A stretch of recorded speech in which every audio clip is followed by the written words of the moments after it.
আসসালামু আলাইকুম। ইউনিক আইএলসে সবাইকে স্বাগতম। আজকে আপনাদেরকে বিদেশের ব্যাপারে হায়ার স্টাডিজে আপনারা কোন কোন দেশগুলো ভালো হবে, বর্তমানে কোন দেশগুলো আমাদেরকে ভালো বেশি ফ্যাসিলিটি দিচ্ছে, তো সেই জিনিসগুলো একটু আলোচনা করব। তো চলেন প্রথমে আমরা দেখি কোন দেশগুলোতে এখন আমাদের জন্য উপযোগী ভিসা আছে। তো প্রথমে আমি যে দেশের নামটা বলবো সেটা হচ্ছে অস্ট্রেলিয়া। অস্ট্রেলিয়াতে এখন ভিসা রেশিও অলমোস্ট 95%। তো আমরা যারা বাংলাদেশ থেকে ট্রাই করতেছি যে হায়ার স্টাডিজের জন্য যাব, আমার মনে হয় এটা আপনাদের জন্য ফার্স্ট চয়েস হবে। এরপরে আসেন যে আমি কানাডা অথবা ইউএসএতে ট্রাই করতে চাই। দেখেন কানাডা এবং ইউএসএতে এখন সত্যি কথা বলতে গেলে ওদের পলিটিক্যালি যে ম্যানিফেস্ট দিয়েছে, তো সেখানে আসলে অভিবাসন বিরোধী একটা ব্যাপার তারা তৎপর হয়ে গেছে। তো এই কারণে ভিসাটা খুব কম হচ্ছে। তবে যাদের প্রোফাইল ধরেন যে স্কলারশিপ আছে ফুল ফান্ডেড, অথবা যারা পিএইচডির জন্য আসবেন, তাদের ব্যাপারটা সম্পূর্ণ আলাদা। আর ভিসা যারা খুব বেশি দিচ্ছে তার মধ্যে সাইপ্রাস হচ্ছে খুবই ভালো একটা দেশ, যেখানে আপনারা খুব অল্প খরচে এবং আইএলটিএসের পয়েন্ট খুব কম হলেও আপনারা ভিসা পেয়ে যাবেন। তো এখানে আপনারা সাইপ্রাসেও ট্রাই করতে পারেন। এরপরে যে দেশটা আপনাদেরকে ভিসা দিচ্ছে বাংলাদেশে, সেটা হচ্ছে ডেনমার্ক। যদিও ডেনমার্কে আপনাকে একটু সময় ওয়েট করতে হবে, যে বছরে তারা সেপ্টেম্বরের একটা সেশন আছে, এখনও আপনাদের হাতে অনেক সময় আছে। তো আপনাদেরকে ওয়েট করতে হবে, সেখানে একটা ভর্তি পরীক্ষা আছে, সেটা আপনাকে পাশ করতে হবে। তো সব কিছু মিলে ডেনমার্কে আপনারা ভালোই ভিসার রেশিও পাবেন। আর ডেনমার্কের পাশাপাশি একটা দেশ আছে, সেটা হচ্ছে আপনার ফিনল্যান্ড। যদিও ফিনল্যান্ডে এখন ভিসা আগের মতোই আছে, কিন্তু নিয়মকানুনগুলো অনেক টাফ হয়ে গেছে।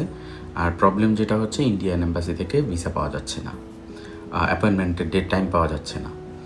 এরপরে আসেন আমাদের বাঙালিদের জন্য একটা শুভাকাঙ্ক্ষী দেশ, সেটা হচ্ছে কোরিয়া। কোরিয়াতে এখন অলমোস্ট 80% ভিসা রেশিও আছে। আপনারা যদি ভালো পয়েন্ট আনতে পারেন আইএলটিএসে 6.57, তাহলে একটা ভালো অ্যামাউন্টের স্কলারশিপ পাওয়া যাচ্ছে, স্টাইপেন্ড দিচ্ছে তারা। 40 আওয়ার্সের ওয়ার্ক পারমিটও আছে, এটা খুব ভালো জিনিস। তো কোরিয়াটা একটা ফার্স্ট চয়েস হতে পারে।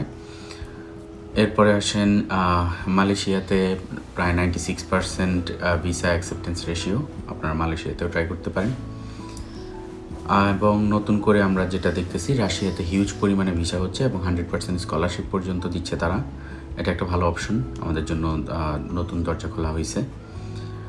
আর ইউকেতেও আপনারা ভালো ভিসা পাবেন এবং শর্টেস্ট পসিবল টাইমই, কিন্তু প্রবলেমটা হচ্ছে যে স্পাউস নেওয়া বা ওইখানের কাজের যেই স্কোপটা, সেটা একটু কম্পিটিটিভ, বাট কাজ নাই এরকম ওইসব কথাবার্তা আমার মনে হয় একেবারে অপ্রাসঙ্গিক আর কি। কাজ নাই, কাজ করতেছে সবারই 20 আওয়ার্সের, যাদের পারমিট আছে বা 40 আওয়ার্সের, তারা সবাই কাজ করতেছে, হয়তো কারো 2 দিন আগে 2 দিন পরে একটা ম্যানেজ হচ্ছে। এরপরে যদি আমি কিছু স্লো কান্ট্রি বলি, তাহলে আমি বলতে চাই যে জার্মানিতে, যেহেতু এটার অ্যাপয়েন্টমেন্ট ডেটের অবস্থা খুবই বাজে, তো এখানে আপনারা ডেট নিয়ে রাখতে পারেন। আমার বিগত অভিজ্ঞতায় আমাদের যে স্টুডেন্ট আছে, তার মধ্যে অনলি 2 জন স্টুডেন্ট জার্মানিতে যেতে পারছে। এছাড়া আমরা খুব বেশি জার্মানির স্টুডেন্ট দেখি না বা হচ্ছে না। আরও কিছু দেশ আছে, কালেভদ্রের কিছু ভিসা হয় সেখানে।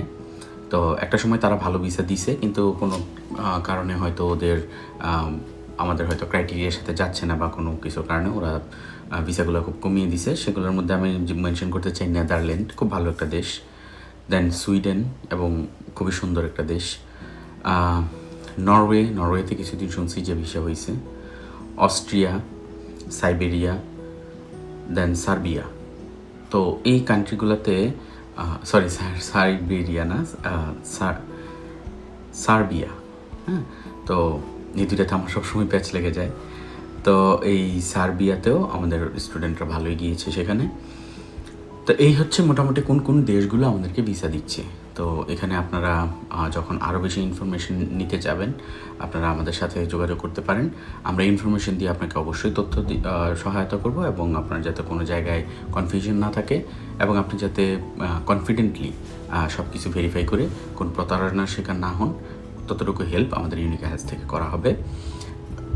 আর সকল ভিডিও পেতে আপনারা আমাদের সাথেই থাকুন। আমাদের কমেন্ট বক্সে দেওয়া নাম্বার এবং আমাদের unicails.com ওয়েবসাইটে যদি আপনারা যান অনেক তথ্য আপনারা সহজেই পেয়ে যাবেন। ধন্যবাদ সবাইকে, ভালো থাকবেন, সুস্থ থাকবেন, আল্লাহ হাফেজ।